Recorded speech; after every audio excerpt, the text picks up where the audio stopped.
good? What's good? It is a Tuesday night. Welcome to the Warner Brothas podcast. I'm Kyle. I'm joined by my brother Keenan. Keenan, what's up? How much is everyone doing? Pretty good, pretty good. We got a guest today. We got Branndon with two N's. Branndon with two N's. Branndon with two N's. What's up? How y'all doing tonight? Pretty good, pretty good. How you doing? Pretty good, man. Pretty good. Thank you for coming on. We appreciate it. Yeah, no problem. Thank y'all for having me on. Awesome. Where do you guys want to start today? Free agency. I still think things about free agency are going pretty interesting. Branndon, what are your thoughts on this year's free agent class? I think it's a really good free agent class. I think it's really deep, and it's got a lot of stars at the top. You know, you got KD, you got Klay Thompson, potentially Kawhi Leonard. You know, guys that you can bring in that can really change the prospects of your franchise within one day. Yeah, for sure. What are your thoughts actually on Kawhi Leonard, speaking of the MVP? You know, I think, me personally, I think Kawhi is going to stay in Toronto. I just don't think there's a better opportunity for him out there in terms of a team that's ready to contend. You know, especially with Toronto, they have most to all of their guys signed for the next couple of years. Mm-hmm. Not to mention that they've shown that they're willing and able to build around Kawhi to help him compete for a championship. Mm-hmm. As seen, you know, with the move for Marc Gasol during the season, that was a big pickup. You know, ultimately, I do think he stays with Toronto, though. So, I mean, most people would say the reports have been throughout the season that he would go to the Clippers. There's still a corner of the internet that believes he's going to the Lakers. It was kind of debunked today, but who really knows the free agency talk? There's, you know, it goes left and right. And who knows with Kawhi? Who knows with Kawhi? So you think the Clippers aren't an option at all? You don't think they can compete with the Raptors at all as far as a roster, as far as young players, as far as what they can build around them? They got a coach in Doc Rivers who's an NBA champion. What do you think? I think, you know, the Clippers, they have a lot of young talent. Right. And, you know, let's be honest, they really don't have any star power. The closest thing they have to a star player is Lou Williams. You know, and they were still a very good playoff team this year. Mm-hmm. You know, I did read a report today that says the Clippers are a legit destination for Kawhi Leonard. Yeah. And not so much the Lakers, because of the fact that Kawhi doesn't want to be, you know, a second or third option. Interesting.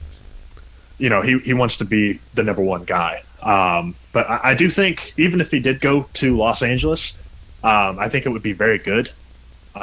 Regardless, I think there might be a step back in terms of talent on that roster. As far as potential, I think long term, I feel that the Clippers roster has more potential in the long run than Toronto's does, just because of the fact that Toronto is mostly composed of veteran guys, you know, Ibaka, Gasol, Kyle Lowry's up there in age, Danny Green, versus, you know, the Clippers. They have Gilgeous-Alexander, Landry Shamet, Montrezl Harrell, and guys like that who are really young. Who sounds like you're kind of making a case for the Clippers, though.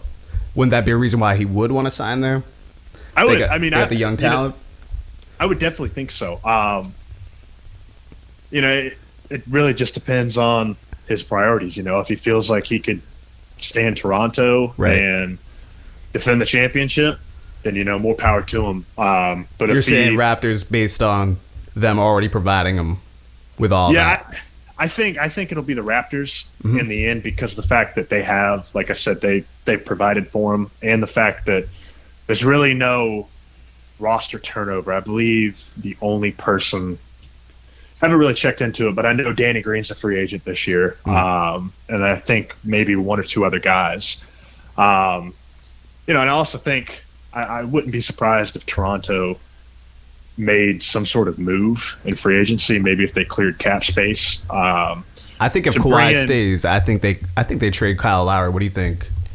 I think that could definitely happen. He's up there in age. You know, and I think he's definitely starting to slow down. You can tell this year he's a lot slower on his feet. You know, he's picked up some weight. he's not Already as thick. strong as a shooter. Right. What do you think, Keenan, as far as Kyle Lowry? I thought they were going to move Kyle Lowry from Mike Conley this year. I thought they were going to try anything they possibly could have done to move him from Mike Conley.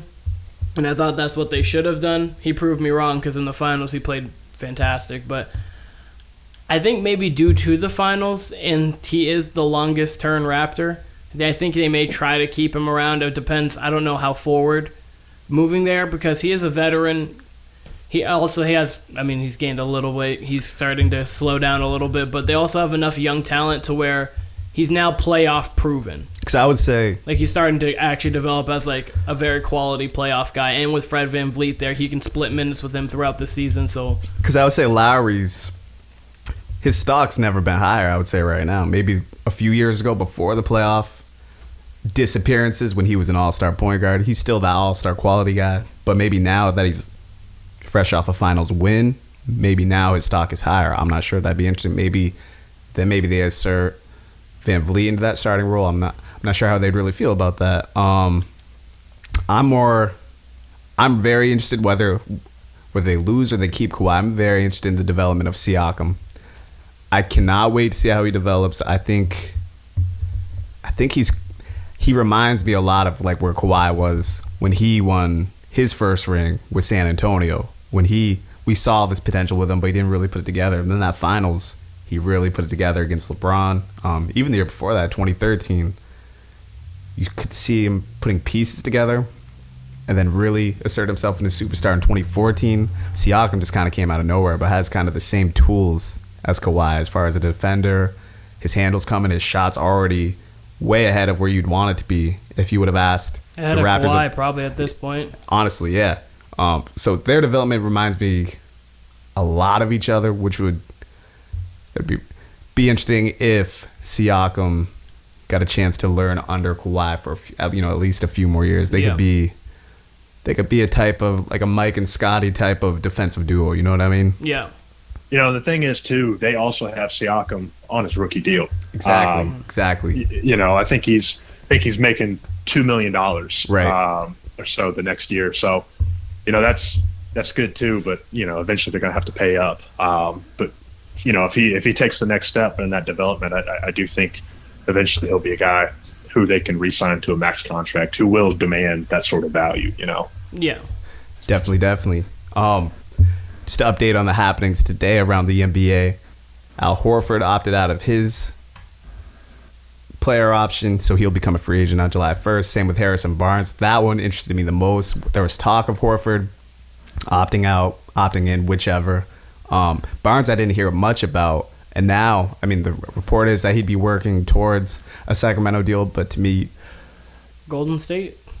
Honestly, right? Like he's in that tier between an all-star and a starter level guy. He's probably above average starter between that and all-star. And he's available in this, as we said, this deep free agent class. Now Harrison Barnes is available. What do you see for him? Like for ideas?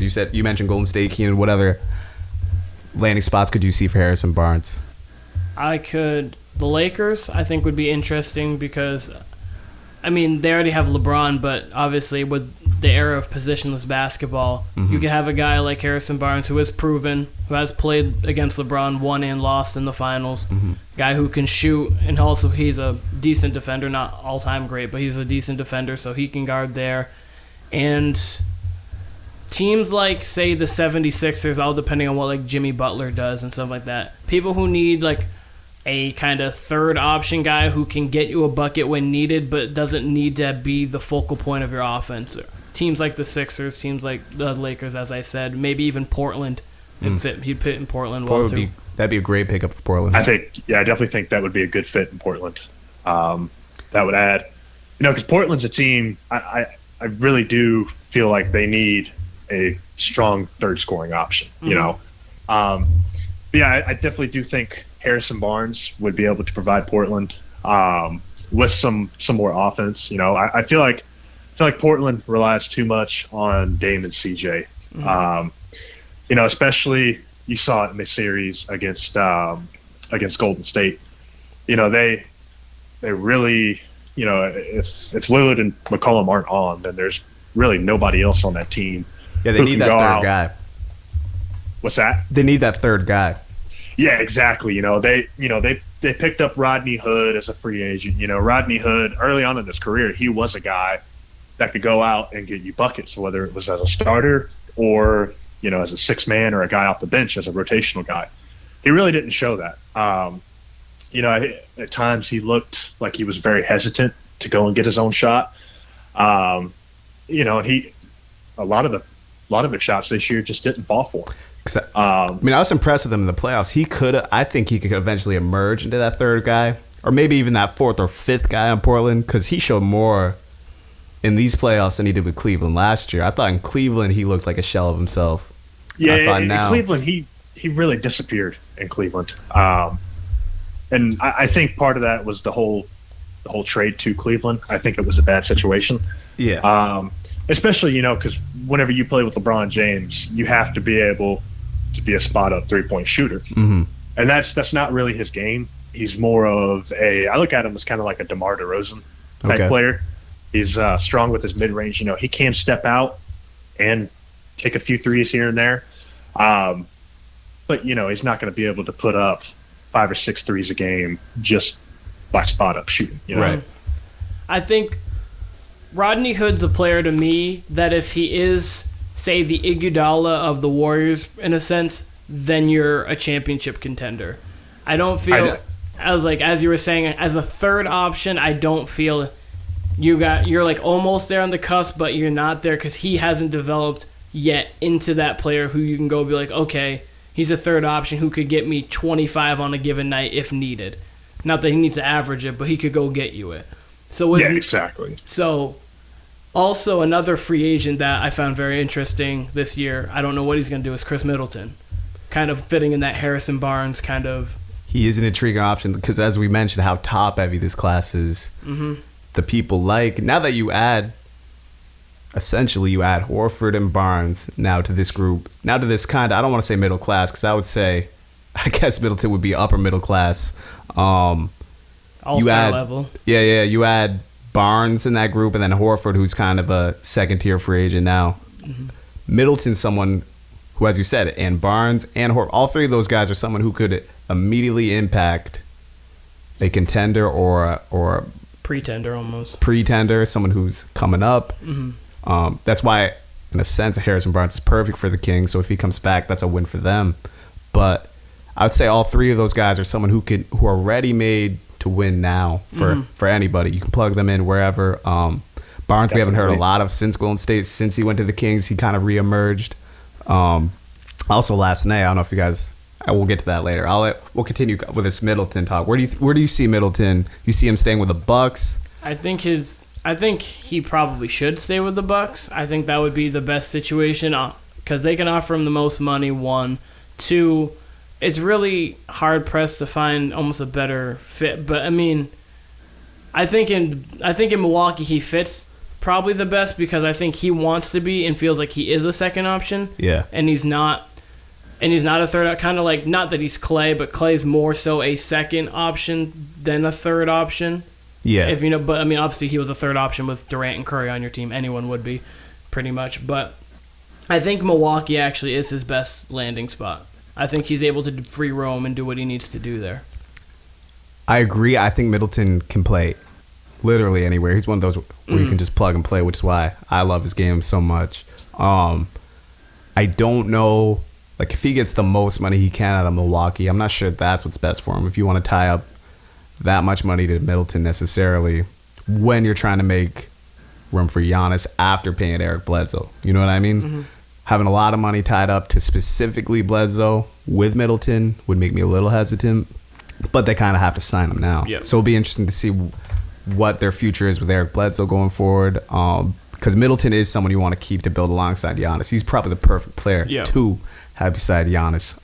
Well, and they got to re-sign Brook Lopez too. They've came out and said that is an absolute priority for them, as it should be this year. Yeah, he's Go ahead. But yeah, the thing with Middleton, obviously, like y'all said, the biggest contract is going to come from Milwaukee. Mm-hmm. I don't know. I don't know what he's going to command. I don't know what he's going to ask for. If I had to take a wild guess, I'd probably say he's going to ask for a salary ranging $20 to $25 million a year. I don't know if Milwaukee would give that to him. I do know that Giannis, his agent, has came out and said that if Milwaukee is not contending for a championship, then Giannis would not hesitate to leave Milwaukee. That came out like right after Game 7 as well. Yeah, and Which was I feel like if they don't re-sign Middleton, then I just feel like it's not a smart move. However, I do think Middleton would be a great fit in Portland, just like Harrison Barnes. Absolutely.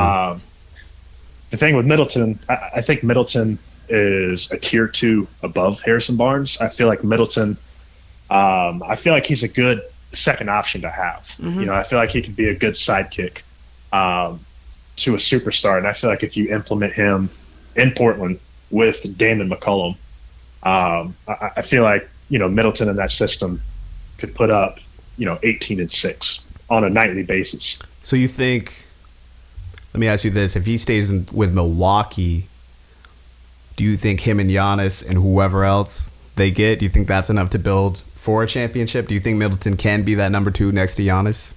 I do think Middleton can be that number 2. He's shown it throughout his previous years when when Giannis was still early into his development. Mm-hmm. And I think there's a level in his game that he hasn't reached yet. I think he's still got some more potential. But I do feel, I strongly feel that Milwaukee needs to move on from Eric Bledsoe. I understand they just, they gave him that contract extension. I was shocked they gave him that extension to some degree. They should have just gotten like Patrick Beverly this year or someone like that. George Hill was better than Bledsoe in the playoffs. Absolutely. Yes. Especially late. And I feel I would feel more comfortable with George Hill being my starting point guard than Eric Bledsoe. Good point. Because of the fact, too, you look at Milwaukee, Giannis is not a very good three-point shooter at all. No. He relies on isolation and pick and roll. If he doesn't have shooting around him, he's going to get double-teamed, triple-teamed, and he kicks it out to, Eric Bledsoe. Eric Bledsoe can't shoot. Mm-hmm. It's a formula that won't work in the long run. So I think they need to add some more shooting. I like Brogdon. I think Brogdon could take another step in the right direction this year. Really, really good defensive player. I think he's got another gear in him offensively. And I would personally go with him as the starting 1 over Bledsoe. I just feel like he's better. I know Bledsoe made the All-NBA defensive team this year, but I feel like he was a little overrated on the defensive end. I feel like Brogdon all around is better as a guard than Bledsoe is. He fits. I agree with that, and I also feel like, as you were saying, he just fits what Milwaukee does better.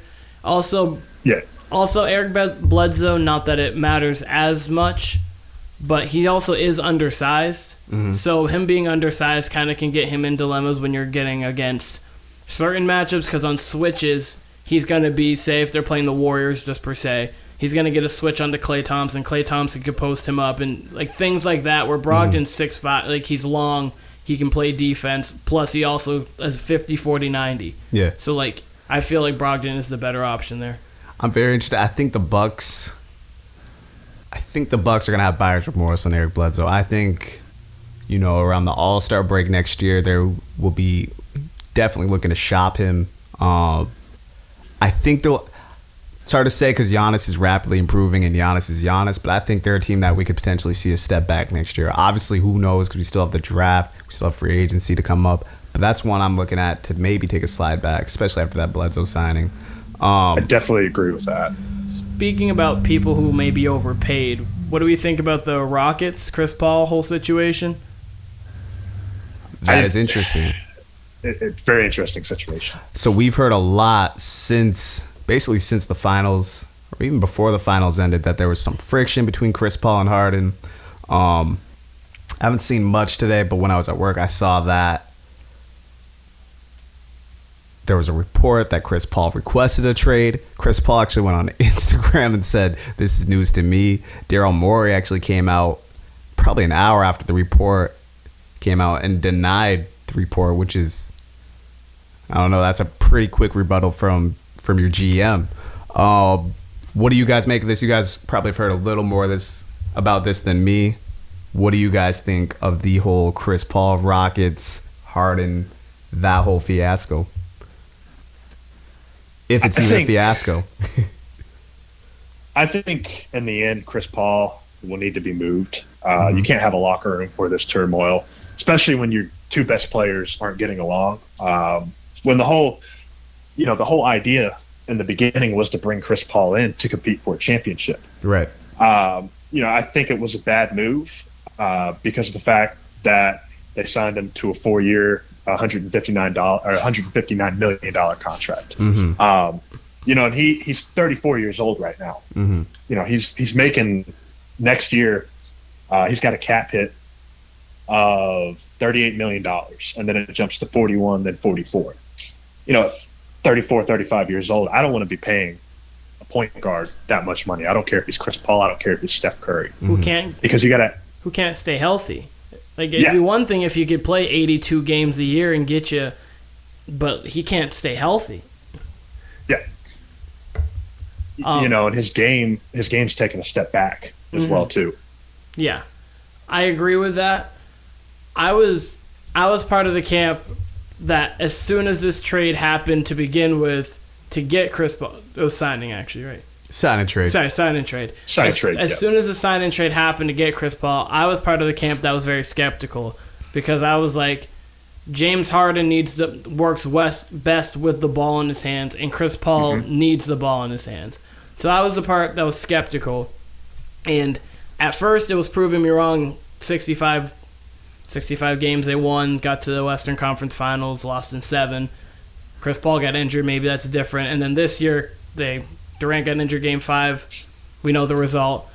And I think the fact of the matter is that I think what I was weary of to begin with actually came to become a problem because Chris Paul, I think, had a problem with James Harden's usage rate being 41% this year. I understand some of that was without Chris Paul because he was injured, but I don't feel like Chris Paul really wanted to play with Harden because there were reports out that were saying that Chris Paul was telling D'Antoni to keep Harden on the bench while he was in, and Harden was saying the same thing about Chris Paul when they were in because they just couldn't coexist on the court. That's kind of how they played their 2018 season, was that they spend the first 4 to 8 minutes on the floor together, then they'd kind of have each shift to themselves, and then they'd end the game together.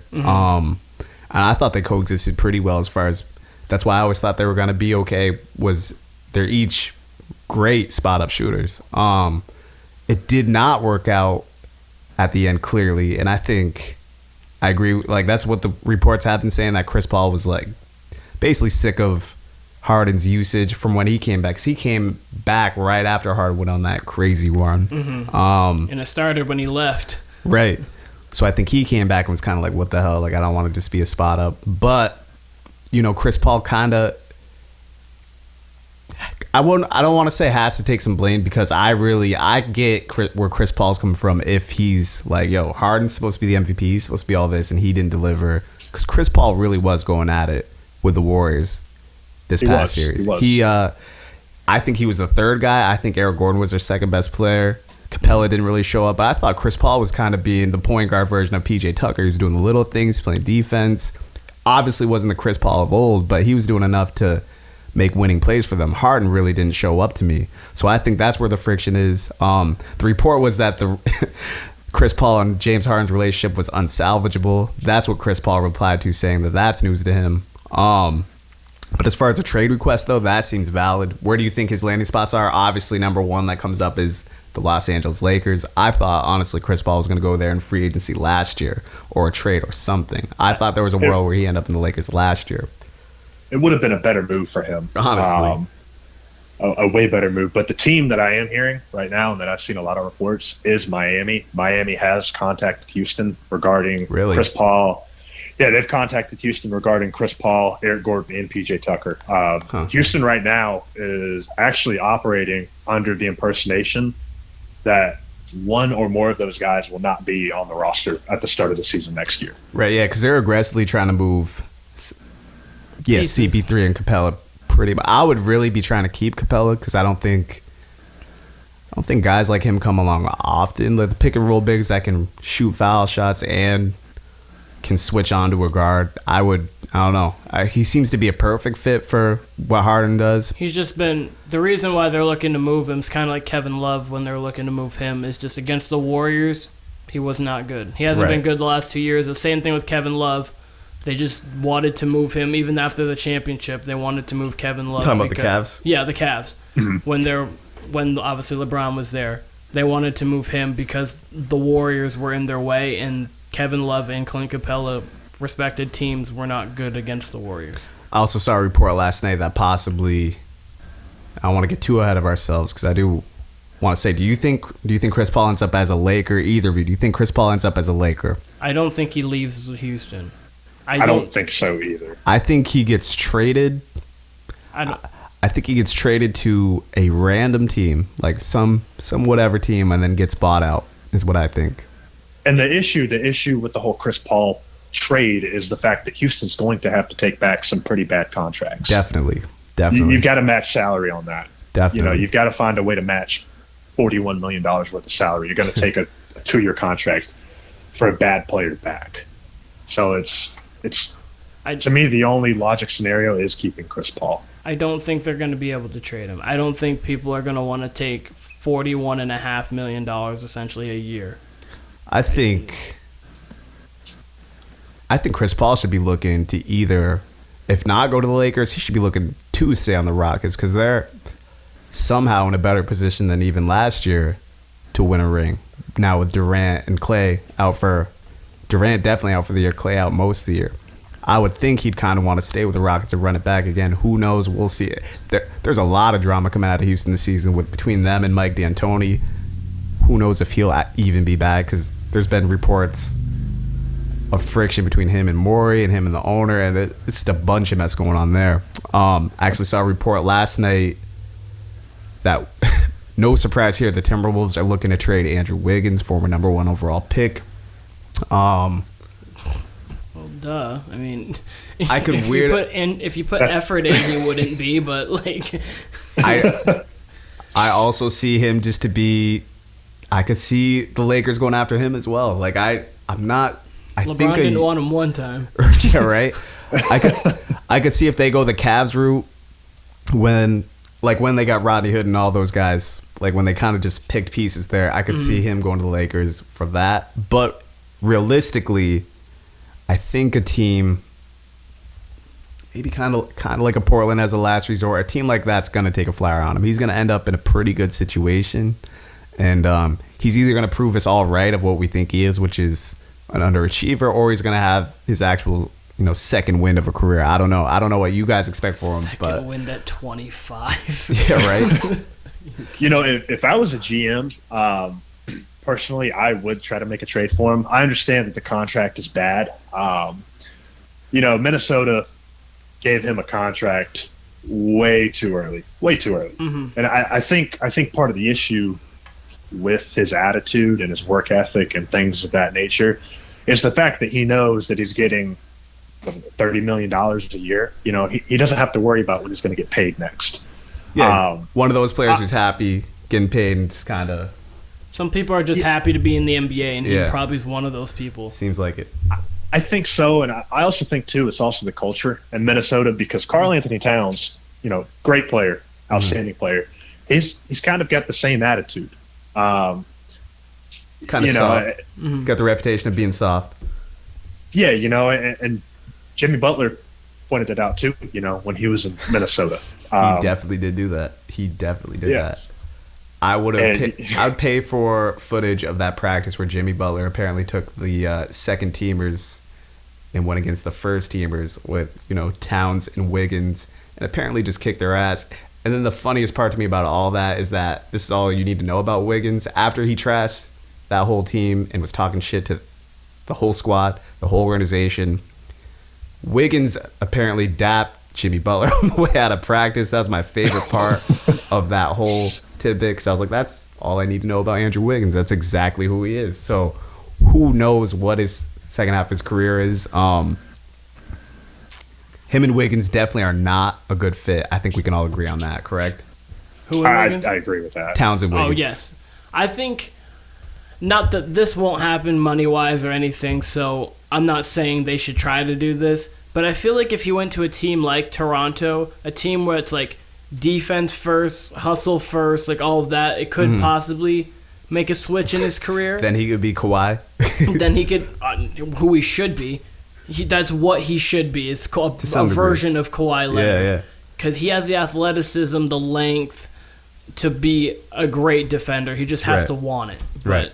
Yeah. I agree with that. I think there's an even better landing spot out there, though, and that would be San Antonio. That would be right. Yeah. Yeah. Oh, yeah. That's actually San Antonio embodies hard work. And if anybody's going to get hard work out of him, it's going to be Greg Popovich. If you can't, we lost Kawhi. We just gotta. I'm gonna top you. Actually, I'm gonna top you both with that. A place that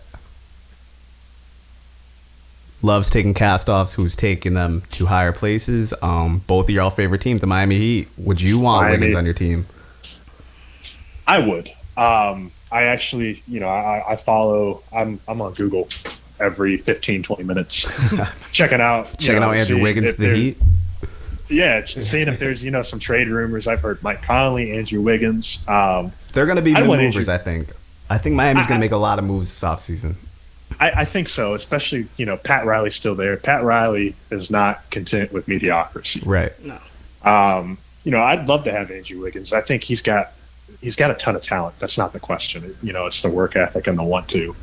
Eric Spoelstra is another good coach as well. Eric Spoelstra, I feel, can get something out of him. I mean, Miami's taken, guys like Kelly Olynyk, Deion Waiters, James Johnson. They've gotten stuff out of those guys. Signed them to terrible contracts, but in the past they have gotten, they've gotten some pretty good production out of players who were pretty much written as cast-offs in the NBA. Definitely.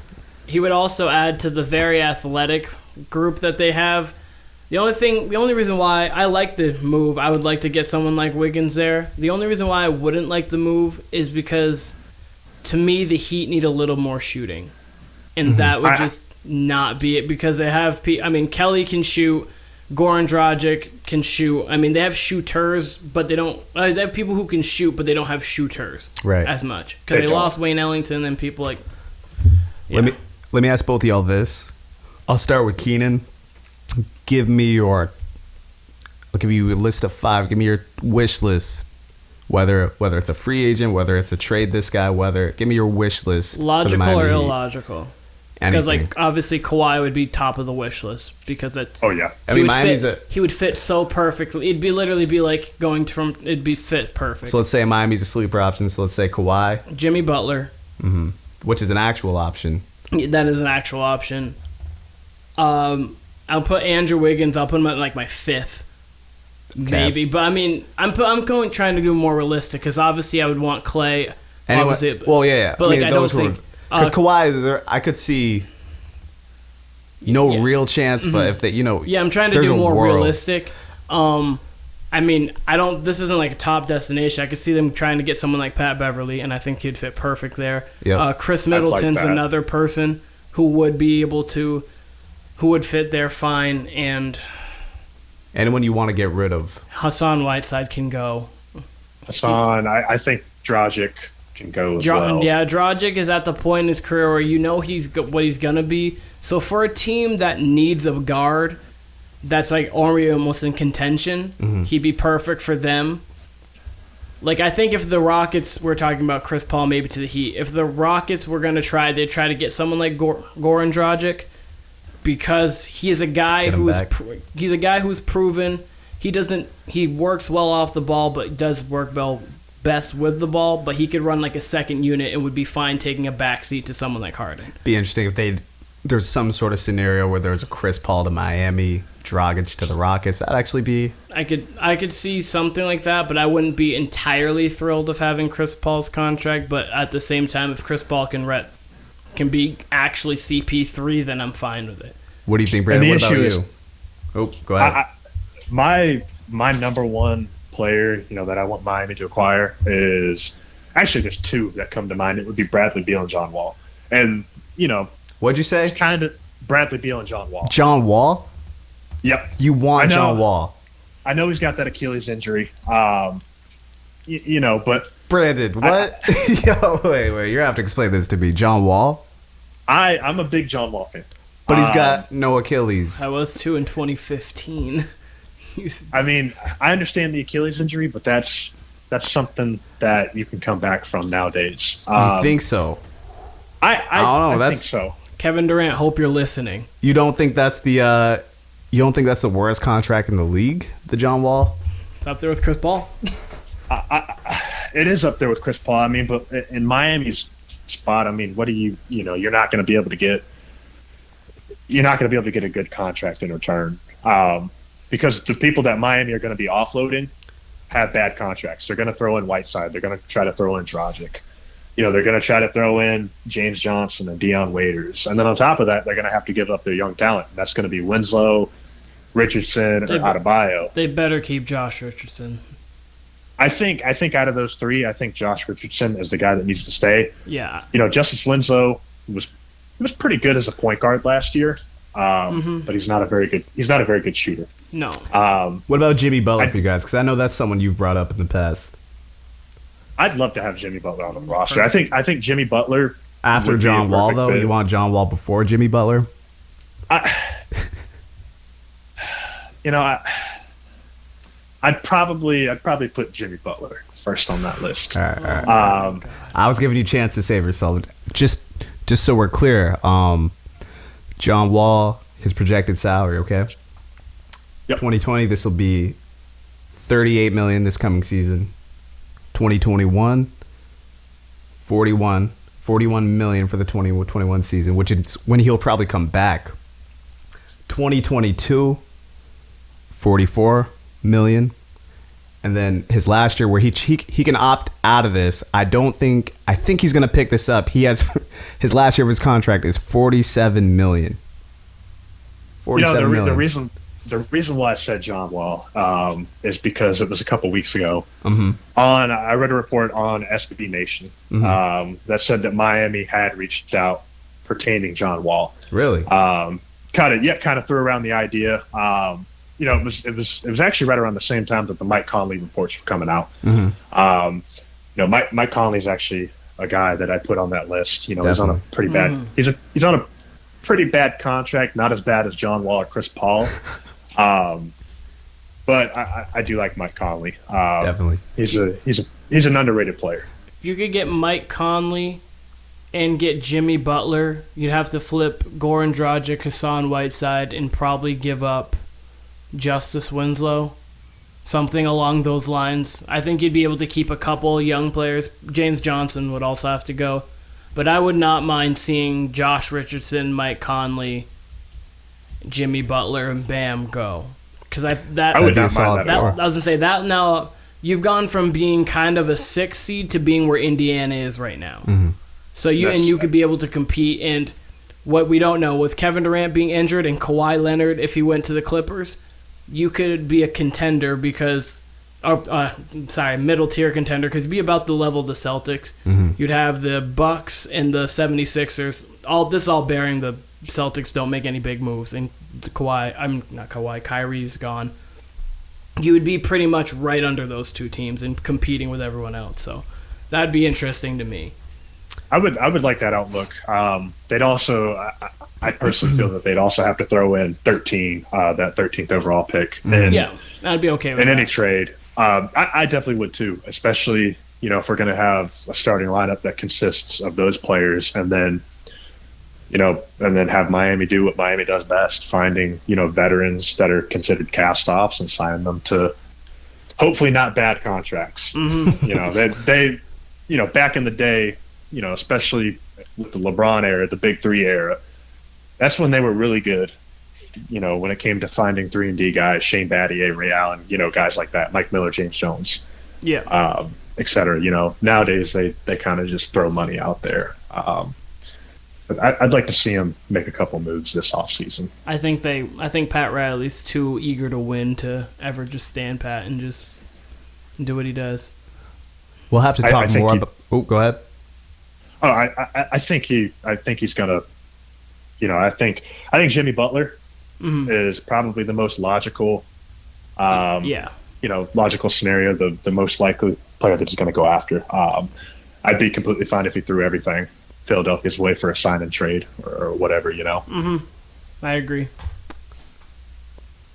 I definitely want to hear more about this John Wall take one day, maybe on the show in the future, because I definitely want to hear more about that. I find it interesting. You guys have brought up Mike Conley a few times. We've mentioned Brad Beal. Names like that, guys who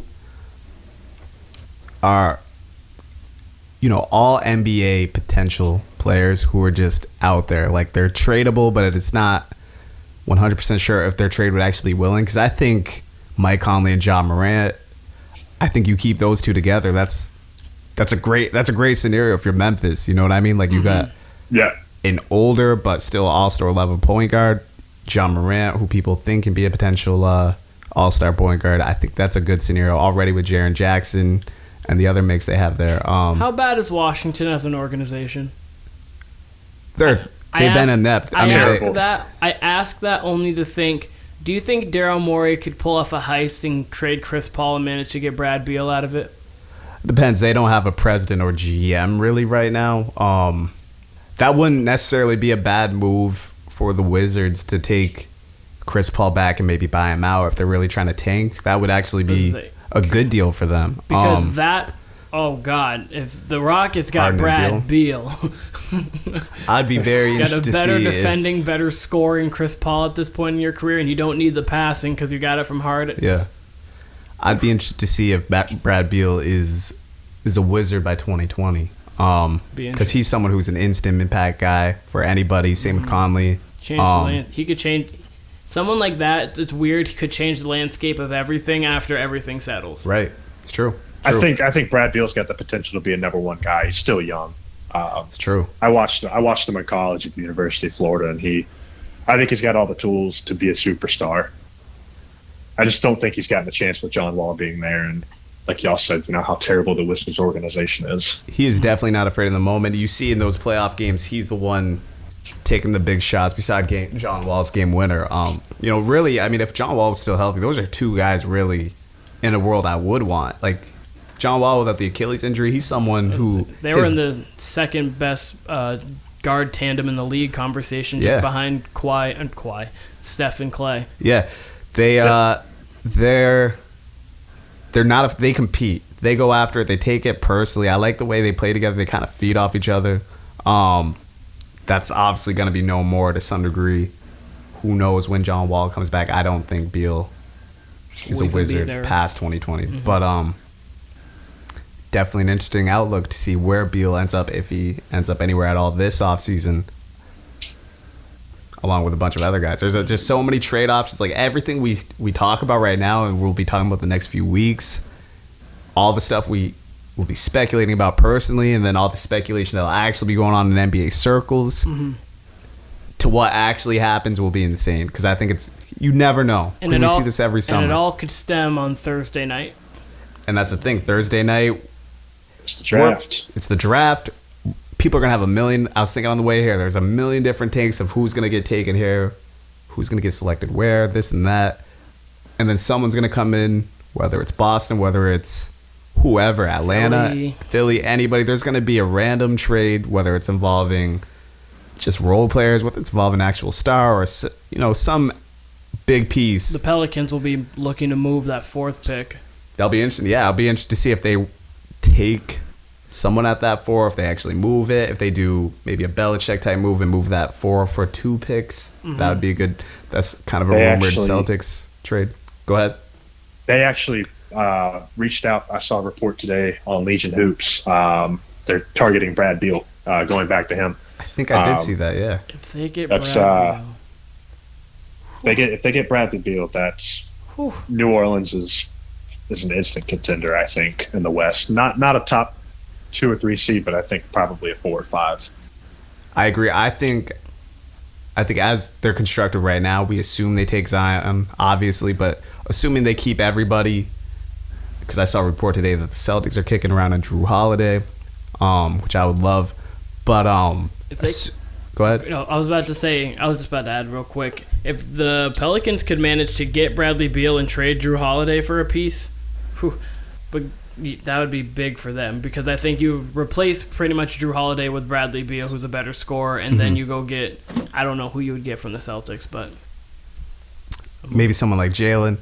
But going back to the Pelicans, I think as constructed right now, where we think they take Zion, they keep Drew Holiday, they get the 4 pick or whatever they do with that. I think there's, if not a playoff team, right on the edge of that. Branndon, you actually have a very unpopular opinion regarding Zion Williamson. Do you want to? I do. You have the floor. You want to go lead with that? Go ahead. Absolutely. I think Zion Williamson's overrated. I don't think he should be the number 1 overall pick. And I think people. I'm gonna cut you off right there. Only because when we were at IHOP, for some reason we were at IHOP for 5 hours a couple weeks ago.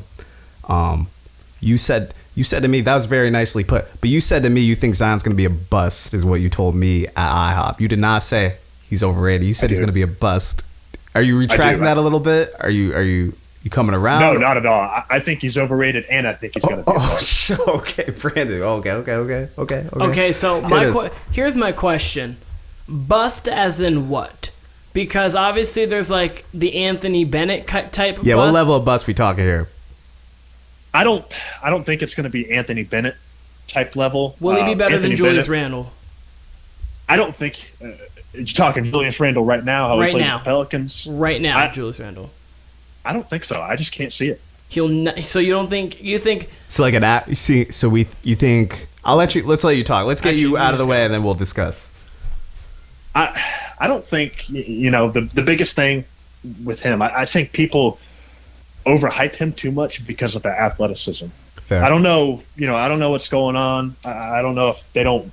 All these analysts and stuff. I don't know if they don't realize it or not. But everybody in the NBA is athletic. They're saying, "Oh, he's the greatest player to come out since LeBron or KD or whatever." Yep. I don't buy into it at all. He played it. Yeah, he played at Duke. He played with RJ. He played with Cam. He had probably one of the best rosters in college basketball history in terms of talent. Fair point.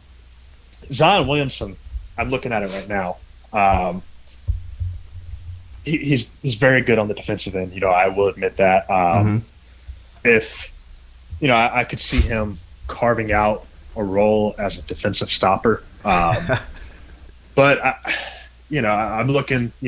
23 points a game, 9 rebounds, 2 assists on 68% field goal. Percentage. To any person, that looks great. That's a great stat line. Yep. I'm looking at it though. 34% from 3, 64% from the free throw line. I watched a lot of Duke games this year. His shooting form is awful.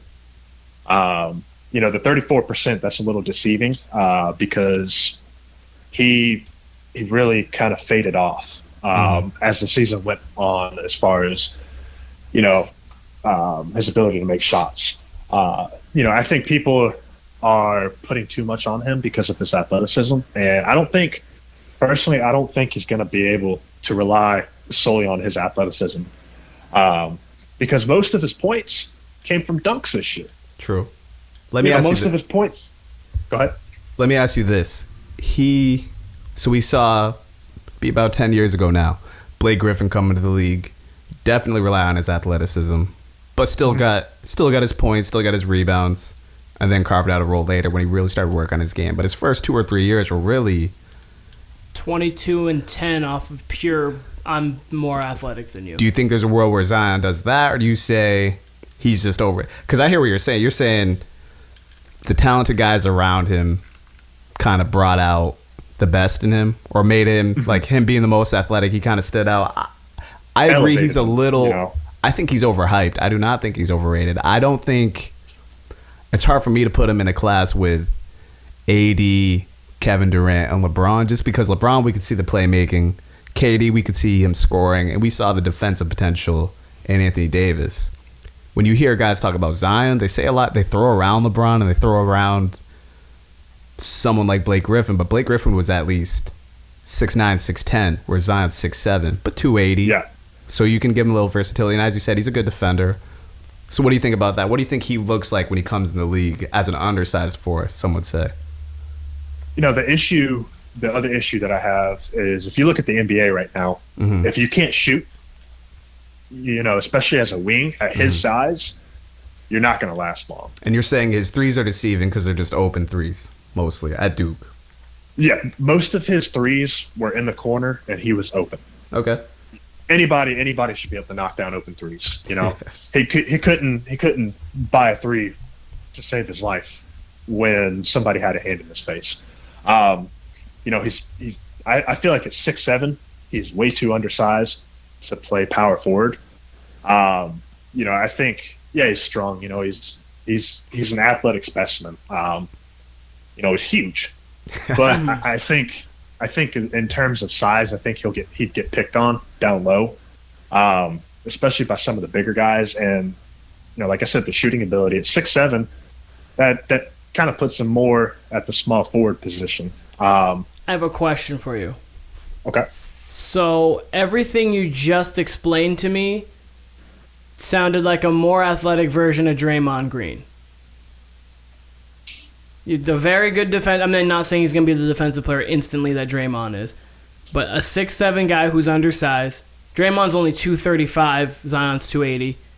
Draymond, as of late, has been shooting about 30%-ish from three, and undersized, but Draymond, people would argue, is around the top 20 best players in the league. Do you feel he will be as good? I mean, some people argue that. I'm just saying. I'm not saying I am putting him there. Yeah, no, I don't think he's a top 20. I mean, he's definitely one of those guys you want on your team in the playoffs, but top 20 as in top 20 in terms of impact. Some people argue. I'm not saying I do. I'm just saying it's debatable. Do you feel that he will be as good as Draymond Green? I don't, and the reason why is because Draymond Green is an extremely good passer. In my opinion, I feel like Draymond Green is one of the better facilitators in the league. Right. And you see that with his, assist averages. I don't know what it is off the top of my head, but I know it's around 9. It's around. I was gonna say it's a 7.5, 8, and he leads the team in assists every year. It's in him and Steph. And the thing with Draymond too, it's easy whenever you have the best shooter, one of the best shooters all time in NBA history, and Steph Curry and Klay Thompson. One of? Wait, I'm not glossing over that. One of? One of. He's not the best shooter of all time to you? I really battle with this. I'm a big Ray Allen fan. Okay, we'll talk about that on another. We'll talk that another stint because I'll argue that to the death. But we'll talk about Zion right now. Okay. Go on with Zion. Yeah, I don't think Zion. I don't think he's going to turn into a Draymond Green type player. Now, 5 years from the road, and 5 years, down the road from now, if Zion's an all-star, I will gladly, take responsibility for this. Responsibility for my actions. I'll take it. Because I said it, but I just don't. I don't see it. I'll say this. I think Zion's going to be. Go ahead. No, go ahead. I think Zion's going to be great. I think he's going to be an all-star. But for me, I do agree with. It's hard for me to really tell how great he is. I do think he's slightly overhyped. I would take him with the number 1 overall pick. Especially now that you have Lonzo, I wouldn't take Ja Morant or RJ Barrett. Right. Yeah, and if New Orleans didn't have Lonzo, and if they didn't have, a point guard on that roster, I could see them. I would take Ja over Zion, but that's just me. Mm-hmm. But I do feel like right off the bat, I think Zion will be put in a position to succeed because Lonzo is a very good point guard. Mm-hmm. and he's going to have guys around him. He's going to have Brandon Ingram, guys that can get their own shots. I think he's going to be put into a position where he can succeed early on. Very good coaching staff too. I just don't think. I don't think it's gonna. I could see him being a 12 to 15 point guy, night in and night out, 15 and 8 rebounds or whatever and 2 assists. But I don't think he's gonna. I don't think he's gonna come anywhere near to the hype that he is getting right now. True. I was not. Go on. Not saying that he's going to be, an Anthony Bennett type player, because Anthony Bennett was absolutely terrible in college. He shouldn't have been drafted within the top 15 or 20 picks. Yeah. Cleveland missed on that one.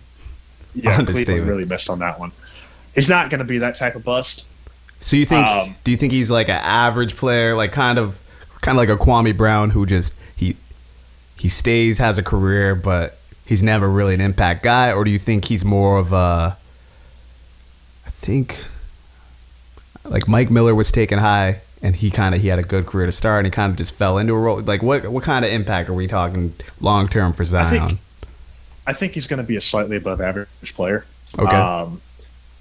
He might, depending on production and where the league is 5-6 years from now, I could see him making an all-star team or two. But, with all the hype that he has garnered over the past year and the comparisons that, basketball experts, quote unquote, are giving him, they're hyping this guy up to be the second coming of LeBron James.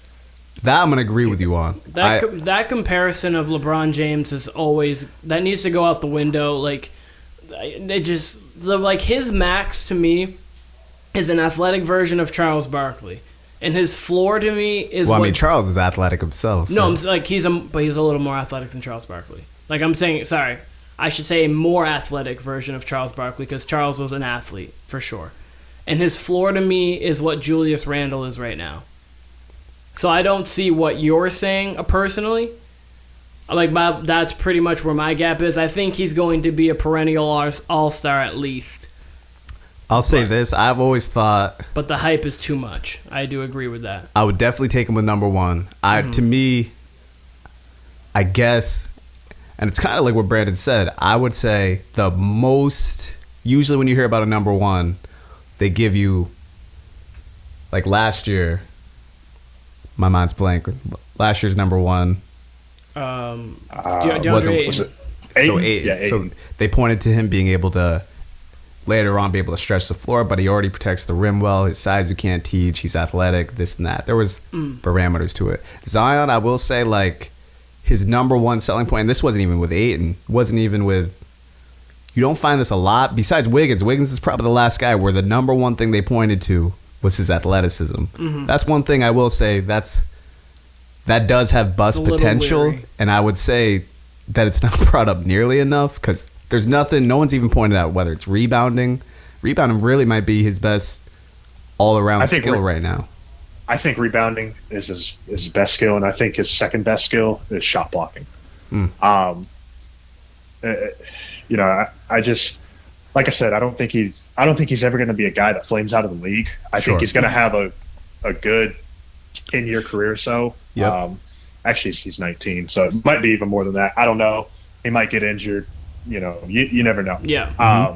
Like I said, I don't think he's going to be a guy that flames out of the league. But I don't think he's going to ever live up to the hype that he is receiving right now. I don't think he's ever going to be a top player in the NBA. I don't think he's going to be a top 20 player in the NBA. Okay, so I like it. I like the take. I have one question for you based off of that. Okay. Is he the biggest bust ever in NBA history? Would he class? Because of, obviously, if you're going by, just didn't pan out, someone like Anthony Bennett would be. But I was thinking about this the other day. I don't know what people really thought Anthony Bennett's ceiling was.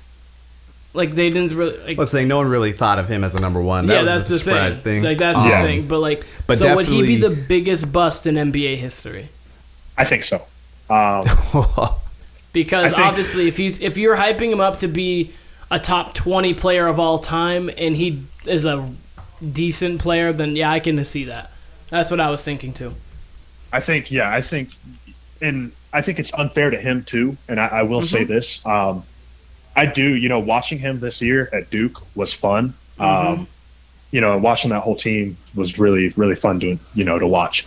But they're not doing this guy any justice by, bringing out these comparisons and stuff. The guy's already in the works of getting a shoe deal. They're putting. I feel like they're putting way too much pressure on this guy, and I don't know if he's going to be able to handle it. Only time will tell. But what if 2 or 3 years from now, people look at where he's at as a player, and they're like, oh my God, why did we take him? Yeah. It's just like, why did we take him number 1 overall? One thing. Go on. Sorry.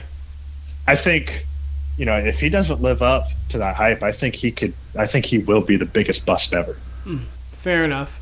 I was going to say, I agree with the premise that if he doesn't live up to where you say he's going to be, he would be the biggest bust ever.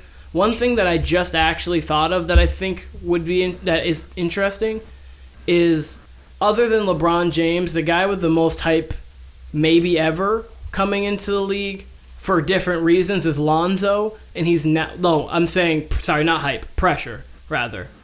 God, I don't like it. Lonzo's pressure. The amount of pressure was on Lonzo was more pressure on anyone in the last 25 years that's not named LeBron. No. Who else? Oh, without a doubt. Who had more pressure? Kyle. I'm not saying hype to be. I'm not saying hype as he's going to be the greatest player. I'm saying pressure. Everyone. What do you mean? Who was more hyped? Lonzo. Sorry, not pressure. Who had more pressure other than LeBron? LeBron's out of it.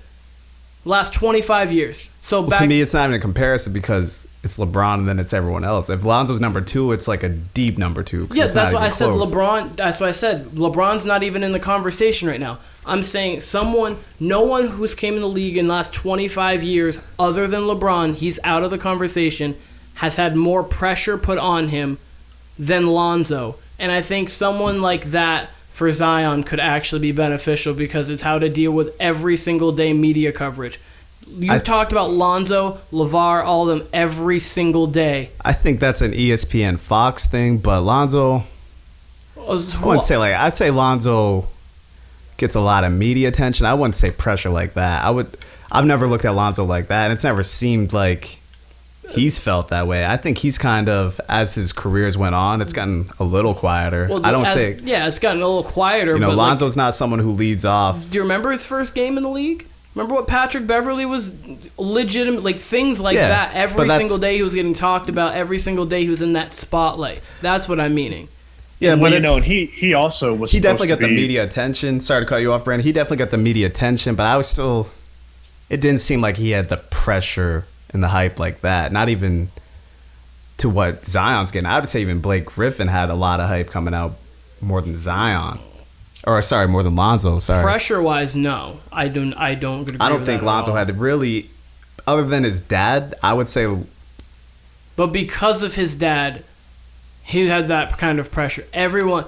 I'd even say after he was saying, after you have your hype man saying so much about you, everyone has puts a target on your back. I feel like Luka and Trey even had a more pressure on them this year. I heavily disagree with that. I disagree with that too, and the reason why is because LeVar made this situation with Lonzo an absolute nightmare. But the other issue was the fact that, number one, he was going to Los Angeles. Mm-hmm. Let's be honest here. Los Angeles, the previous couple of years, was not very good at basketball. No. They were a middle-of-the-pack team, and they had years where they were absolutely terrible. The experiment with Dwight Howard and Steve Nash, that didn't work. It was years of mediocre basketball. D'Angelo Russell was right before that with the whole Nick Young whole fiasco. Then he got moved. Yep. And Lonzo, a lot of people thought of Lonzo as the savior of that franchise. And Magic said his jersey was going to be in the rafters. And that, I don't think you can. It's just not fair to do that with I don't care who it is. I feel like it's unfair to do that I agree. to a guy coming into the league. And also, I'm not trying to say that Lonzo deserved to be the most hyped player, most hyped and guy with the most pressure sent for the last 25 years other than LeBron. Because I think there have been obviously people who came out in college that looked better, Anthony Davis, other people. But I guess for me, I don't even think that should be a conversation in comparison to LeBron because I'm not comparing him to LeBron. You saying said other than LeBron. I'm saying it shouldn't even be that because LeBron was so much higher than anyone could possibly be. Yeah, you know what I mean? Well, I'm not comparing him. So I'm saying with that, Lonzo's hype to me seems no different than what Wiggins was when he came out. See, I'm saying that take LeBron. LeBron's not a human in this conversation. I'm saying even like Wiggins. I think Lonzo. I think his is bigger than Wiggins. I think his is bigger than Luka, Trey, Anthony Davis, anyone. I think the media just got a hold of his dad and it made it easier to present. But I don't think the hype was really that much different than other guys. Maybe in some circles, but it seemed to me in the NBA circle it did, and that's why it was the biggest problem. You had anytime Lonzo did anything. He came in with his own brand. Yeah. Yeah, that's what I'm saying. Like that doesn't happen. Like that's why he had such a target because he came in. His dad was doing all this talking, and then he wasn't saying anything to negate it. He came in with all this pressure. Every day was talked about because I think most people kind of recognize he did his thing these first 2 years, and I don't know. It just seemed like it's kind of fallen back. It's now started to fall back, but he still gets talked about more than a lot of people. And he's popular to talk about, and he's gonna be because of his dad. But I mean, I think as far as the echelon of the NBA goes, he seems right there with a lot of other guys. I think there's other polarizing guys. I think I don't know how to word this. Like his polarization, I think it's kind of taking a step back. I agree with that too. I think it's taking a step, but I say coming into the league, I don't think there's anybody more. I'd put him up there with other number one guys from this past decade for sure. I personally think it's LeBron class ahead. I'm not even arguing, not even trying to conversate with that. LeBron, Lonzo, Zion would be your top three. And anyways, that point, I was just saying Zion.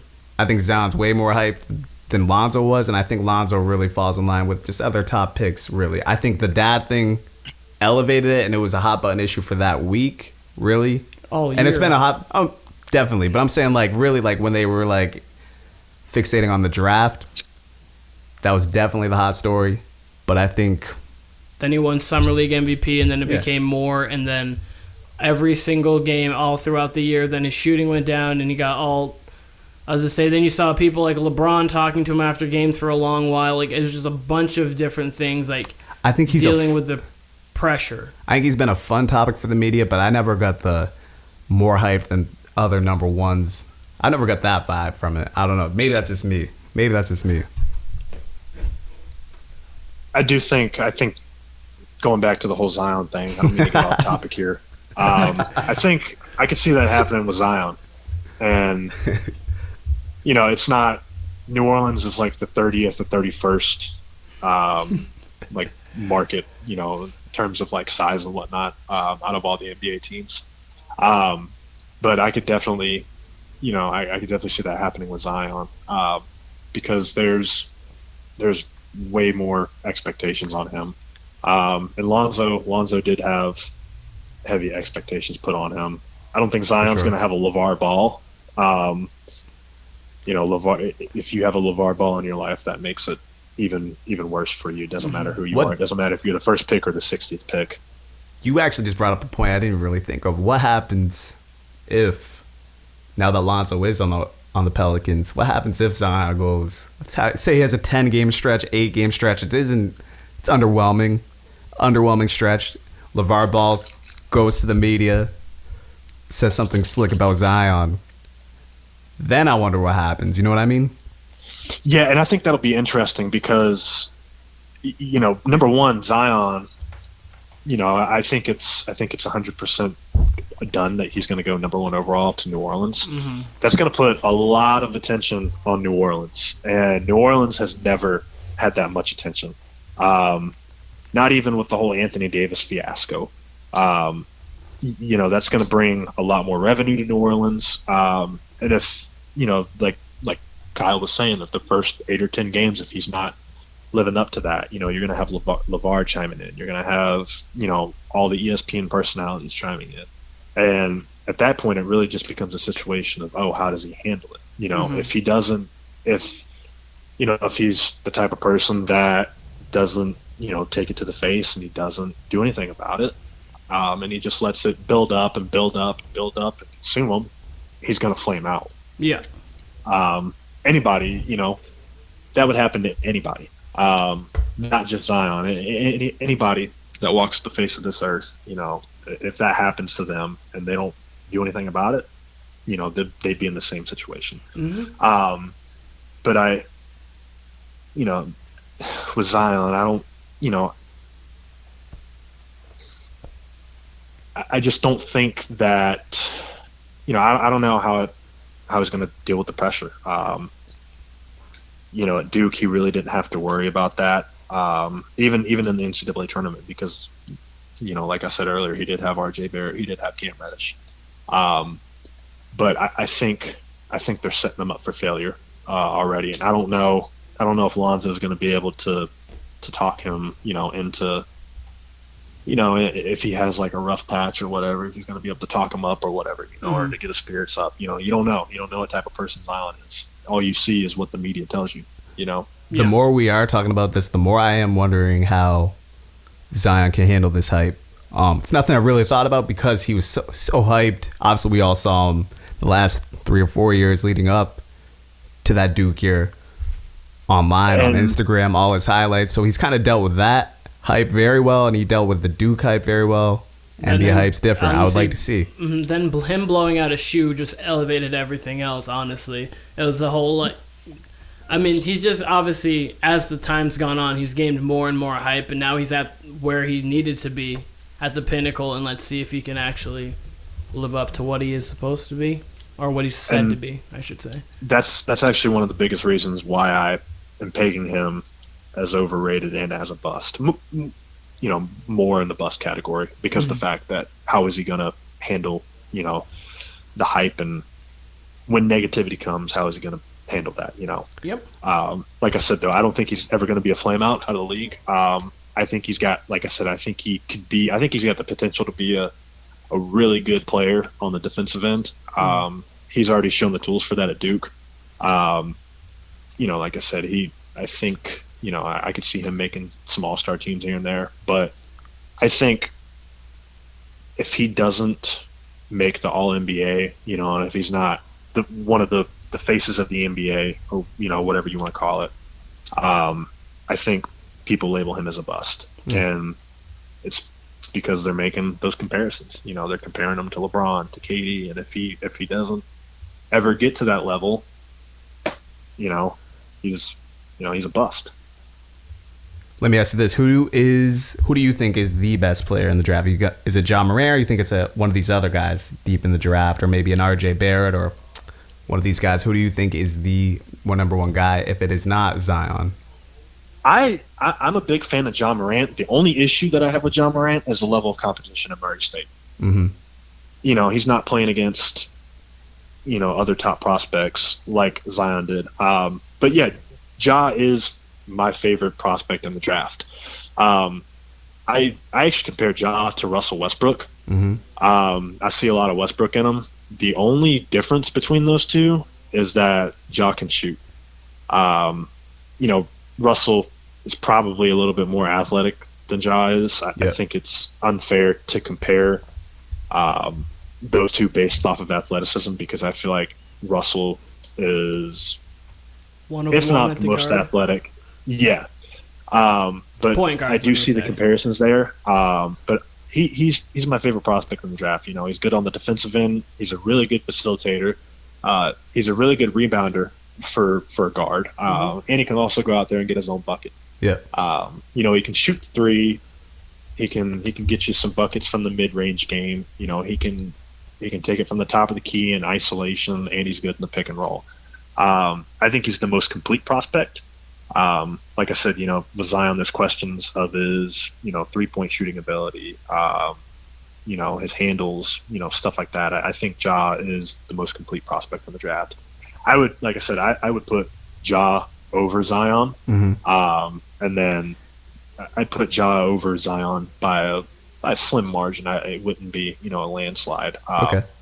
But if I was a GM, that's who I'd take. I'd take my big board would be Ja number 1. Number 2 would be Zion. I'd probably have RJ Barrett at number 3, but RJ Barrett, there's also concerns about his shooting as well too. But I that would be my order as far as top 3 goes, and I would take Morant. Now, if I had an all-star point guard or whatever, if I had a young guy at point guard, then I'd take Zion or Barrett. It just depends on who's a better fit at that point. Yeah. Interesting enough with Barrett. Barrett was touted as the number 1 guy before the year at Duke. He was supposed to be the number 1 guy in this class. What is your opinion on Barrett? Because he's the one I'm most intrigued by out of everybody aside from the top 2. Because I think he's the most. He was talked about as the most well-rounded. He could be this point forward, and then at the end of games at Duke, he was really trying to be Kobe. It seemed like, which was weird. So I think he's one of these guys that comes in kind of quiet, and then you look up and he's doing these stat lines because he's a very mature player for his age. It's what I like. I think he has a high ceiling. I'm not sure how high that ceiling is. I'm not really sure. It kind of, not exactly playing style-wise, but kind of like the way he kind of goes about the game almost compares a little bit to Jabari Parker. Kind of how Jabari came out and just like, it seemed that every facet of his game, especially offensively, was just like tooled up and was ready to be in the NBA. So Barrett needs to work on his shooting a little bit, but he just seems like he can get his own shot, knows where his spots are, knows how to get to the basket, can pass as well. And even if he didn't shine always in those moments, he didn't shy away from the moments, the big moment, which was good for him.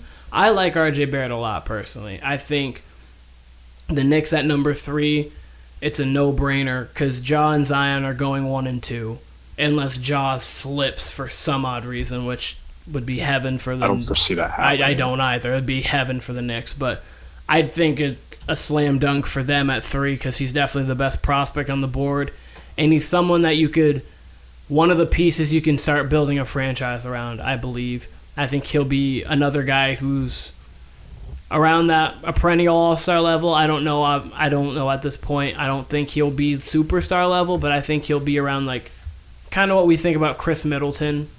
In that tier, not the same player, but Khris Middleton maybe a little bit higher than Khris Middleton at kind of that tier. Question for you, Branndon. Yep. And then we'll wrap it up here. If let's take Zion exactly how he is, right? Okay. And let's say for whatever reason Morant or Barrett, let's say everything sticks to plan, and Barrett is the number 1 overall guy, and Zion's looked at as the 2 or 3. Does your opinion on him change? Do you then take the tools that other people like his high motor, his athleticism? Do you then say, do you look at his career basically different because he's not as hyped? Would you then change your opinion on Zion, or strictly you don't think he's gonna be that successful as far as a star in the NBA? What do you think? I would, to be honest, I would probably change up my opinion on him a little bit more because the fact that if he's going at 3 or 4, there's not going to be. I'm still standing by, the whole skill set, the fact that he can't shoot, the fact that he's not a very good ball handler. I'm still standing by that. But as Valid far points. as, expectations and whatnot, there would definitely expectations would be a lot lower. And I don't think you wouldn't be getting these outrageous comparisons. And yeah, I would probably, in that instance and in that scenario, I would probably be okay with that because you wouldn't have heard all of this outlandish, stuff, always LeBron, blah, blah, blah. You wouldn't have gotten all that. RJ Barrett would have gotten that, True. I would definitely feel a little bit different about that. Like I said, the biggest point for me is the fact that I feel like he's getting overhyped. If you put him, if he's not number 1 overall and if he's not getting all this hype, then I wouldn't have an issue with it. Cool. Interesting. Because like I said, I think he's a really good defensive player, but like I said, Definitely. the questions surrounding his offensive game. Those are legit questions, and those are legit issues. True. To me, who Zion's as a player, Zion as a player, and the way he's being talked about before the draft reminds me of one player, and that is Russell Westbrook when he was coming out of UCLA. He was one who kind of rose up draft boards. Obviously, Zion's been the prospect everyone's been picking most of the season after RJ Barrett, when that was a thing. Since then, it's been Zion. Westbrook rose up, and when it was talked about that OKC, or at that time Seattle, might take him at 4, it was said that, yeah, he's this athlete. I think he was really a 2 guard at UCLA. He was. Darren Collison was the one. Right.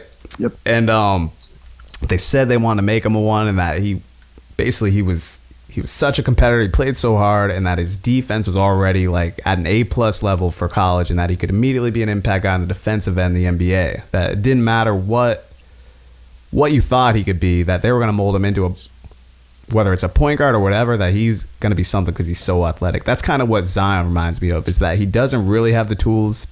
Like, we've seen good passes from him. We've seen great defense out of him. We've seen him play his ass off. He plays harder than just about anybody. And that's your number 1 guy. And the athleticism is just so raw and it's so explosive.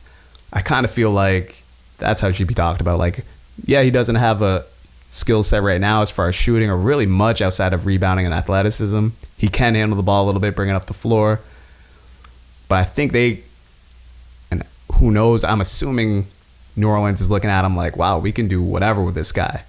Difference is with Westbrook, he kind of has a prototypical backcourt body, whether it's a 1 or a 2. He's 6'3", 6'4".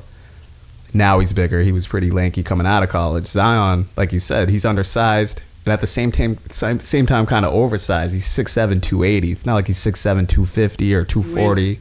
He's Draymond Green's height and weighs more than DeMarcus Cousins. Yeah, exactly. If we're going to put it in that sense. And then has Westbrook or LeBron-esque athleticism, you know? So he's... Go ahead, sorry. No, you're good. The other issue that I had too, actually, now that you bring up Westbrook, let's say Zion doesn't develop his offensive game. Let's say he just relies on his athleticism. Yep. That's only going to take you so far. I mean, if you look at, I think Westbrook going to start, I think his best years are probably behind him. I think he's going to have I think maybe another good 1 or 2 years, but guys like that, especially with Zion, if Zion plays at 285, I don't foresee him lasting, especially at 19. Yeah. I don't foresee him lasting 12, 13 years. If he's relying off of just his athleticism especially alone at that and weight. Defensive prowess, especially at that weight, that's going to take a toll on his body. His knees are going to start getting all jacked up, and then he's going to catch the Derrick Rose syndrome, is going to have robotic knees and whatnot. But that's the other thing that I have, is the fact that if you're relying solely on athleticism, how far can that take you? Yeah, especially his weight. All good points. I'm very excited for this draft. Let me get a bold prediction for this draft out of you two, whether it's a trade, whether it's a surprise pick, give me a prediction that you guys think will happen on Thursday night. Bradley Beal's a Pelican. What's that trade look like? I think that trade will look like a Bradley Beal swap for Drew Holiday, that 4th pick. Be Drew Holiday, that 4th pick. I'm not sure if cap-wise they would need to add someone else, but it'd be like one of their lower tier people, like even someone lower than Josh Hart. I'm trying to think of. But I would probably say something revolving Drew Holiday, that 4th pick, and maybe a future first for Bradley Beal. I don't know what else they'd need to add for cap. But interesting. I mean, I love the backcourt of Drew Holiday and Lonzo personally. They're so similar.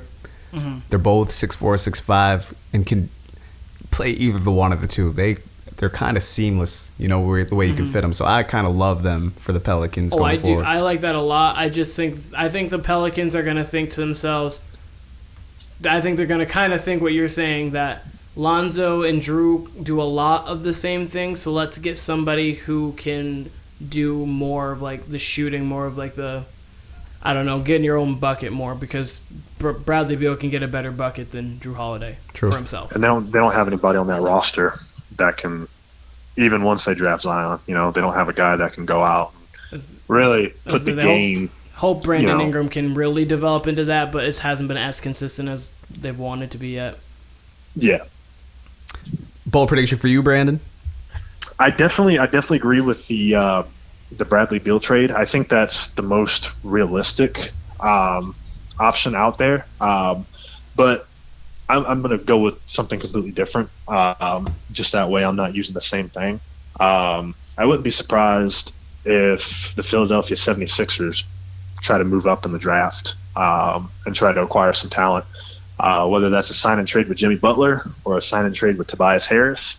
Both of those guys are on expiring contracts. They're both guys that are going to warrant a lot of interest around the league. And to be quite frankly, all 32 teams, I'm pretty sure, would love to have either one of those guys on their roster. Mm-hmm. Because they're not going to be able to keep both of them. There's no way that they can, because they're not going to be able to fill out the rest of the roster if they sign both of those guys to probably max contracts, if not close to it. So I think the Philadelphia 76ers are going to move up potentially into the top 15, maybe the top 10. So you think one of those two gets traded on draft night? Who do you think Philly would be interested in taking then? Because that would be, if you're giving up one of those two, you're definitely moving up pretty far to get. So what do you get in return as far as pieces? What's a particular deal that you have in mind maybe for the Sixers? I think I could see, and part of this would be because I'm a Miami Heat fan, but I could see, and it could definitely happen. A trade to Miami. I think you'd see Jimmy Butler to Miami for probably Dragic. You'd probably throw in either Dion Waiters or James Johnson just to match the salary cap and the cap hit that Jimmy Butler is going to provide for the books. And then they're going to throw in, you'd probably see Justice Winslow and Bam Adebayo, 13, and then potentially another first-round pick because sorry to cut you off. Are you saying one of Bam or Justice or both of them? I'm thinking both because of the fact that I don't think at this point right now either one of them by themselves is good enough to because I feel like in that instance too, you're really just trading Jimmy Butler for. It's a lot to give up for Jimmy. Yeah, and like I said, the issue with that is the contracts. Because you're throwing in, like I said, you're going to be throwing in either Johnson or Waiters. What are you going to get out of them? Waiters can't stay healthy. James Johnson can't stay healthy. Do you think they're both on? I could see them offering Goran Dragic, Waiters, and Johnson plus the pick and a future first. So you think Miami would rather go out and try to get him than kind of take their chances in free agency? I think so because if Miami waits until these contracts are off the books, they're going to have some cap relief next year. Yep. The issue is the free agent class. I looked into it. I believe the best player in the free agent class next year is DeMar. Draymond. Oh yeah, DeMar DeRozan. One of those two guys, yeah. And maybe KD. Maybe KD. Yeah, that's true. It's true. I'd be fine with them trading. Like I said, that trade package. Winslow and Adebayo and maybe Dragic and a first rounder or so for Jimmy Butler. My bold prediction is kind of in line with what you guys said. I think there's gonna be a lot of moves. First of all, like more than usual. I think there's gonna be a lot of trades, and I think by the end of the night we will have more of an idea of where free agency is going. I think we're gonna have an idea of what the Clippers think Kawhi is going to do. We're going to have more of an idea of what the Lakers are going to do, even though they're not at all major players here. I think something's going to happen where we're going to see. I think we're going to see what Boston's going to be doing moving forward. Like we're going to see a lot. We're going to see a lot of what we're going to want to find out from the offseason, I think, what am I trying to say? I guess like part one is going to be tomorrow night, which normally, that's obviously it's part one of the offseason, but I think more than ever, like tomorrow is really going to just open up. It's going to pave the way for free agency. Yeah, exactly. I think you're going to see, oh, okay, Philly's really thinking this. Miami's thinking this. Boston, LA, Clippers, Lakers, whoever, they're thinking this. I think you're really going to be able to sell, okay, this is who such and such is going after for free agency. And what's your headliner? The only real deal that I can think of, I think Boston's going to try to move up to that number 4. Because they have 3 first rounders, and everything that's being said is that they're not going to keep all 3 picks. So there's going to be some move involved in Boston. I think people think it's going to be a big move. I personally don't think they're going to go up for the number 4. I'd be surprised even at Danny Ainge. I think they're going to kind of tip the scales. They're going to keep it moving, but I don't think Boston. They have the 14, and the other 2 are later. Like they're all mid-round picks, basically. I could see them packaging 2, if not 3 of those picks. Probably 2 of those picks in Jaylen Brown for like a Drew Holiday and something else. If you're gonna go big, there's some variety of that being kicked around. Jaylen Brown the 14th, and whatever picks they have, or maybe someone else like a Tice or something like that, kind of. I think teams like Boston, who's got flexibility in the first round, and maybe I think Atlanta's got a few picks. They do.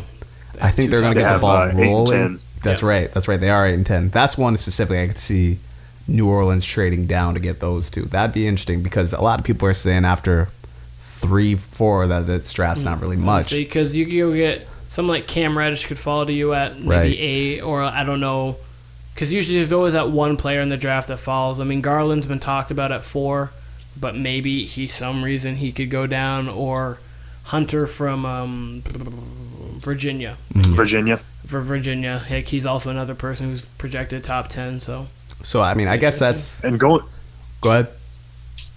And going back to Garland actually met with the Knicks today, and supposedly they're really high on Garland.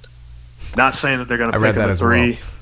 It would be the Knicks to pass up on RJ. I was going to say, it would be the Knicks to go get another point guard, which Garland's good, but...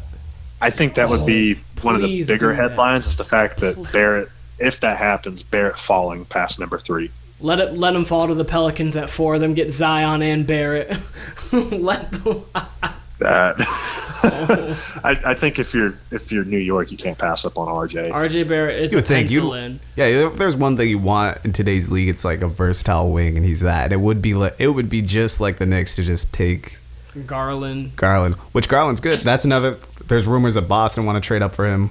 I think Garland's ready to be an impact guy on, whichever, with playoff team. I don't know about a team being built around him, but he's a lot like, he reminds me of Lillard. He's got comparisons to Kyrie, but he reminds me more of like Lillard, where he's just ready.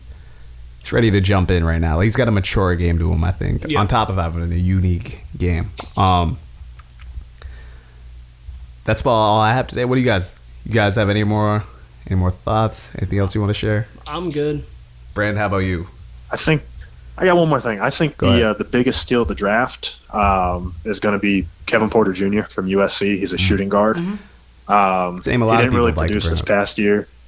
He only put up 9.9 a game, 3 rebounds, and I believe it was 2.8 assists, somewhere along the lines of that. He's actually projected to go near that 18 to 20 range where the Celtics are picking at. I actually saw a mock draft. I think it was CBS I was reading today. They had Boston picking him at number 20. He was a top 10 recruit coming out of high school. That's right. Yes. And was regarded as one of the best players in college basketball before the season ended. I think whoever gets him is going to get a really good player. There's character concerns there, and also the lack of productivity causing him to fall that far. But I think Kevin Porter Jr. will be the steal of the draft because I think he's going to fall way farther than what he should. I like it. There's a lot of that's a player I've heard mentioned a lot as a late in the draft guy. Like you said, there's character issues. He could be falling. He could go high. He could go low. So he's the one to look out for. He kind of reminds me of a little bit like Jaylen Brown from a few years ago because his season at Cal wasn't that great, but people in the draft still, and his draft was a little weaker. That draft's actually aged pretty well. But Bol does something. I'm really high. I'm interested to see where Bol goes. What do you feel about Bol, Brandon? I like Bol. I actually. He's like lost weight. I think he's going to be there whenever Miami goes to pick at 13. I understand they got Adebayo, but I'd love. Kind of player. Yeah, I'd love to have Bol. At 13. He's a lot of people have him as a top 5 player in terms of talent. The issue is the injury, but in terms of a big, I mean, the guy he's 7'3". He can shoot the 3. He can rebound. He can block. For his size, he's got handle. Yeah, like he needs to add a little bit more weight to his frame because he's really skinny. But I think I like Thon Maker. What people thought of Thon Maker coming in. I think, like I said, the biggest issue is the injuries. Can he hold up, throughout an 82 game season? But I'm a big fan of Bol. Yeah, his body kind of looks like if Karl Anthony Towns were posting him up, that Bol would just break in half, like literally snap. Exactly. I'm excited for this draft. I think it's going to be. I mean, most drafts I think are pretty. There's always some action. I think this draft's going to be very random. We're going to look up and be like, we did not expect that. What the hell just happened? I think Friday will be a hell of an episode if we record Friday or whenever we record. I think we're going to have a lot of stuff to look back on and ponder. I'm excited. Branndon, thank you for joining the show. Loved having you. Yeah, thank y'all for having me. For sure. You want to drop your Instagram, Twitter? Follow me on Instagram, bpetty97. Twitter is at Branndon Petty with 2 N's. With 2 N's. BRANNDON. Okay. There we go. Awesome. Speaking of socials, follow us on Twitter at the Warner Bros Pod. Follow us on Instagram at Warner Brothers Podcast. Like us on Facebook at the Warner Brothers Podcast, and that's our YouTube channel as well. Like, comment, subscribe. So we will not be on tomorrow, possibly Thursday. We will see how schedules work out. Keep following the socials. As you heard today with Branndon, his Zion take. If you have any, as I've mentioned on previous episodes, if you have any takes similar to this, if you're a friend of the show, if you follow us, whichever drops your take, whether it's a recording we could play, whether we're reading on air your take, whatever it is. It doesn't have to be a take necessarily, opinion. Could be any. It could be about broadcast teams. Could be about mascots. Whichever. Anything NBA related. Reach out. We'll find a way to talk about it. That's a promise. Branndon, thanks again. We're signing out. Warner Brothers. Peace.